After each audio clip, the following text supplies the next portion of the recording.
सरकार के नारा सिर्फ है कि बेटी बचाओ बेटी पढ़ाओ, लेकिन इस शासनकाल में, भाजपा के शासनकाल में, मोदी के शासनकाल में इस देश में महिला और लड़की सुरक्षित नहीं है। क्राइम हो या राजनीति, चुनाव हो या आयोजन, खेल हो या मनोरंजन, अब खुलकर होगी चर्चा हर एक मुद्दे पर। सटीक व बेबाक खबरों के लिए भारती न्यूज 24 के साथ जनमन की आवाज। राबिया हत्याकांड को लेकर आप क्या कहना चाहेंगे? राबिया हत्याकांड जो है, यह दिल्ली एसडीएम कार्यालय और दिल्ली पुलिस के ये सत्य को जो है छुपा रही है।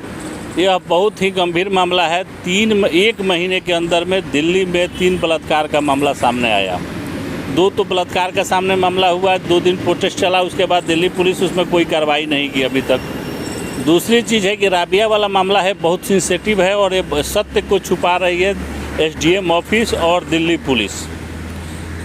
कि राबिया के साथ वो दरिंदगी की गई कि 50-50 चाकू मार के है और प्राइवेट पार्ट भी काट दिए गए, क्या मंशा हो सकती है? देखिए, केस को डाइवर्ट करने के लिए शरीर के साथ छेड़छाड़ हुआ है, अंग भंग किया है, लेकिन अगर राबिया के परिवार के बात को सुने तो एक चाबी और एक सेफ की बात हो रही है, जहां भ्रष्टाचार का रुपया, अवैध वसूली का पैसा किसी सेफ में रखा जाता था, जिसको ऊपर से नीचे तक शेयर बंटवारा होता था। यह मामला क्या है? यह मामला जो है बहुत ही गंभीर है। गृह मंत्री एक कमेटी की गठन करें और सिटिंग जज के तहत सीबीआई इसकी जांच करे, तभी सत्य के सत्य सामने आएगा। यह बहुत ही गंभीर मामला है।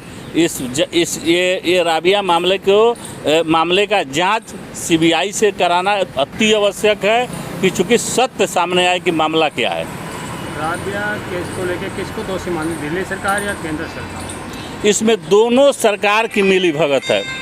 अगर एसडीएम ऑफिस के तरफ से कोई गड़बड़ी हुई है तो उसका जांच दिल्ली पुलिस को करना है, लेकिन दिल्ली पुलिस भी ईमानदारी पूर्वक इस केस को जांच नहीं कर रही है। इसमें बहुत हाई प्रोफाइल मामला है। इसकी जांच गृह मंत्री और प्रधानमंत्री इस केस पर ध्यान केंद्रित करें और इस केस की जांच हाई कोर्ट के सिटिंग जज के अधीन सीबीआई से कराने की आवश्यकता है, तभी उस लड़की को इंसाफ मिलेगा और सत्य सामने आएगा। जिस प्रकार से गुड़िया की हत्या करके फरीदाबाद में डाल दिया गया है डेड बॉडी को, तो अब प्रशासन की तरफ से कहना है कि ये हरियाणा का मामला है और हरियाणा के प्रशासन के द्वारा कहना है कि दिल्ली का मामला है। यह गुमराह करने की बात है। हत्या तो उस महिला की, लड़की की हुई है, वो दिल्ली में हो या हरियाणा में हो, यह मामला दिल्ली पुलिस के अधीन है। इस दिल्ली पुलिस ईमानदारी पूर्वक और गृह मंत्रालय इसको के अधीन इसका जांच होना चाहिए, सीबीआई से जांच होना चाहिए। चाहे जिस स्टेट में मामला नहीं है, मामला है कि इसका हत्या क्यों हुआ, इसका मूल कारण क्या है, इसका रहस्य खुलना चाहिए और सत्य सामने आना चाहिए कि मामला क्या है। चाहे दिल्ली सरकार को देखे, चाहे केंद्र सरकार को देखे, बड़े बड़े दावा करती है, एक मुहिम चलाती है बेटी बचाओ बेटी पढ़ाओ। जब एक देश की राजधानी में सिविल डिफेंस में काम करने वाली बेटियां ही सुरक्षित नहीं है, तो क्या आम बेटियां सुरक्षित होंगी? सरकार के नारा सिर्फ है कि बेटी बचाओ बेटी पढ़ाओ, लेकिन इस शासनकाल में, भाजपा के शासनकाल में, मोदी के शासनकाल में इस देश में महिला और लड़की सुरक्षित नहीं है। 8-8 साल की बच्ची सुरक्षित नहीं है।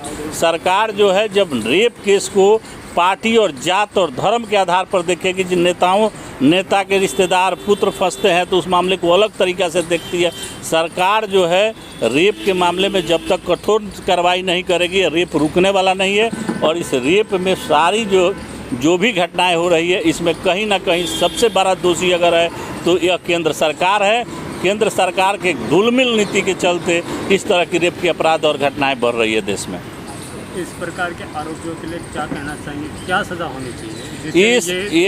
इस केस में एक ही सज़ा है कि सत्य सामने 30 दिन के अंदर में इन पर फांसी का प्रावधान होना चाहिए और सज़ा जांच सब कंप्लीट हो, सत्य आना चाहिए सामने देश का कि मामला क्या है। जब तक हम सज़ा को स्पीडी ट्रायल नहीं करेंगे, एक समय निर्धारित नहीं करेंगे कितना दिन में हमको सज़ा को कम देना है, तब तक लोग के अंदर भय पैदा नहीं होगा। जब तक कानून का डर किसी में नहीं होगा, वो अपराध नहीं रुकेगा। राकेश जी, जहां आप सवाल उठा रहे हैं केंद्र सरकार को लेके, लेकिन केंद्र सरकार तो बहुत दावे कर रही है कि देश में बेटियां पूर्ण रूप से सुरक्षित हैं। तो आप झूठे आरोप लगा रहे हैं सरकार के ऊपर। सरकार के ऊपर हम आरोप इसलिए लगा रहे हैं कि पिछले 1 महीना के अंदर में 3 बलात्कार का मामला आपके दिल्ली शहर में देखने को मिला। एक अभी कल की घटनाएं हैं 2, एक महाराष्ट्र में रेप के का सामने आया, एक 6 साल के बच्ची के साथ बिहार में बलात्कार हुआ है। तो केंद्र सरकार या राज्य सरकार रेप के मामले में जब तक कठोर निर्णय, कठोर सजा का प्रावधान नहीं सुनिश्चित करेगा तब तक यह रेप की घटनाएं नहीं रुकने वाली है।